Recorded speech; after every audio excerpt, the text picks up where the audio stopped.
Hi friends, welcome to cine family two. Star మా ఛానల్లో ప్రసారమవుతున్న రెండు సూపర్ హిట్ సీరియల్స్ గుప్పెడంత మనసు అండ్ బ్రహ్మముడి. ఈ రెండు సీరియల్స్ని కుమార్ పంతం గారు డైరెక్ట్ చేస్తున్నారు.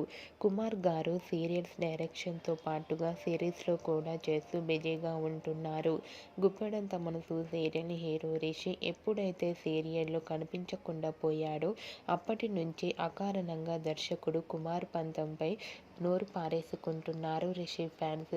వాళ్ళేమో పర్సనల్ కారణాలతో షూటింగ్కి దూరం అయితే దానికి కారణం కూడా కుమార్ పంతం గారు అన్నట్లుగా తిట్టేస్తున్నారు. అయితే గుప్పెడంత మనసు సీరియల్ అంటే రిషి, రిషి అంటే గుప్పెడంత మనసు. మొత్తానికి ఏదైతేనే ముఖేష్ గౌడ ఎంట్రీ ఇచ్చేశాడు. అతడు రిషినా రంగానా అనేది పక్కన పెడితే ఎవరి కోసం అయితే కళ్ళు కాయలు కాచేలా ఎదురుచూశారో అతనే తిరిగి వచ్చేయడంతో రిషి ఫ్యాన్స్ ఫుల్ హ్యాపీగా ఫీల్ అవుతున్నారు. ఓకే ఫ్రెండ్స్, ఈ వీడియో మీకు నచ్చినట్లయితే మీ అభిప్రాయాన్ని మీ కామెంట్ రూపంలో తెలియజేస్తూ లైక్ చేయండి, షేర్ చేయండి. మరిన్ని ఇంట్రెస్టింగ్ అండ్ లేటెస్ట్ అప్డేట్స్ కోసం మా సినీ ఫ్యామిలీ 2 ఛానల్ని సబ్స్క్రైబ్ చేసుకోండి.